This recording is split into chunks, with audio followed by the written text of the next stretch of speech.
toutes les communes concernées par asphaltage phase 2 sont au même niveau. Il vous souviendra qu'on a passé en Conseil des ministres l'information de la contractualisation pour les villes de Djougou et de Kandi, dont les appels d'offres étaient infructueux. Et pour éviter justement que ça commence ailleurs et pas dans ces communes, nous avons traité. Aujourd'hui, les procédures administratives sont en cours de finalisation, les signatures de contrats avec les différentes entreprises retenues, à Parakou comme ailleurs.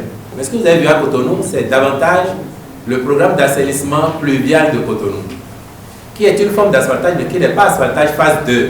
C'est maintenant que même à Cotonou, la phase 2 de l'asphaltage va commencer. Par contre, vous savez déjà que Cotonou a souvent été sujet aux inondations, particulièrement quand les eaux descendent du nord pour le sud. Et nous avons fait un programme spécifique pour traiter la question. C'est le programme d'assainissement pluvial de Cotonou, qui est en cours depuis bientôt 2 ans. Donc, les aménagements nouveaux que vous avez pu voir dans Cotonou, où il y a de grands caniveaux, des collecteurs et parfois même le pavage de rues et l'aménagement des abords des bas-fonds, c'est le programme d'assainissement pluvial de Cotonou. Vous êtes allé vers Porto Novo, vous avez dû voir le chantier de la voie express, l'autoroute Semekoji-Porto Novo, avec le nouveau pont qui va être fait pour l'entrée dans la capitale. Ce n'est pas asphaltage non plus. Ça, c'est un chantier routier qui a été annoncé il y a 2 ans et le temps de faire les formalités, toutes les diligences, le chantier a commencé.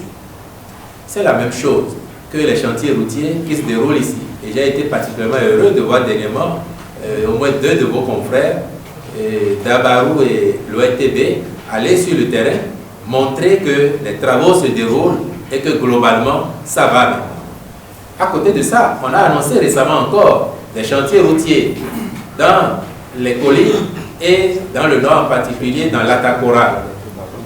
Donc, tout cela pour dire que les chantiers routiers concernent l'ensemble du pays et Parakou, on le sait désormais, il n'est pas épargné puisque on a fait Sémé et on a fait Dassa, Zoumé, Parakou.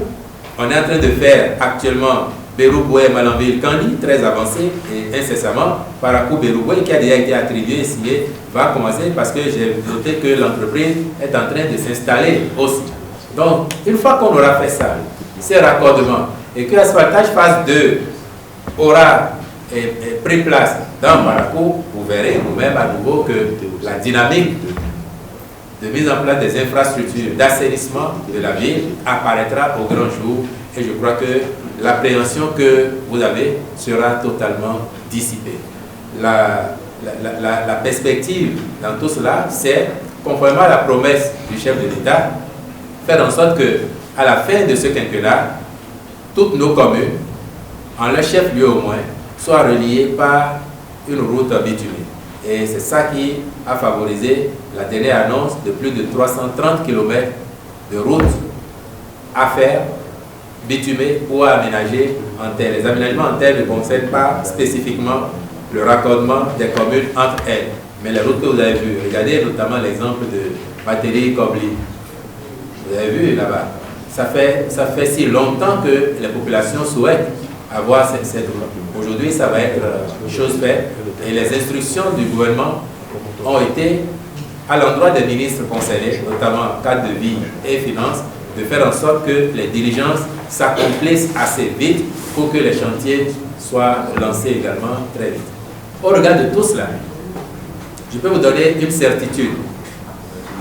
Le président Talon, il est candidat à la préservation des acquis de sa gouvernance qui améliore la vie des populations, qui améliore le devenir de notre pays.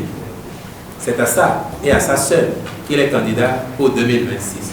C'est-à-dire que si la dynamique devrait fondamentalement s'inverser ou être remise en cause, nous aurions souffert 10 ans pour rien. Je dis, le président, on ne peut plus douter de son amour pour le pays parce que s'il y a encore un président qui a pris autant de mesures, autant d'actes au profit de la structuration de l'État, quoi que cela lui ait coûté personnellement en termes d'injures et de calomnie, s'il y en a un, c'est encore lui. Pour tout ça, j'ai dit, à cette personne et pour rassurer toutes les autres, il est candidat à la préservation des acquis de sa gouvernance. Donc, il va nous aider tous, le moment venu, à ce que la succession se passe bien pour le Bénin et afin que les réalisations s'amplifient au-delà de sa personne.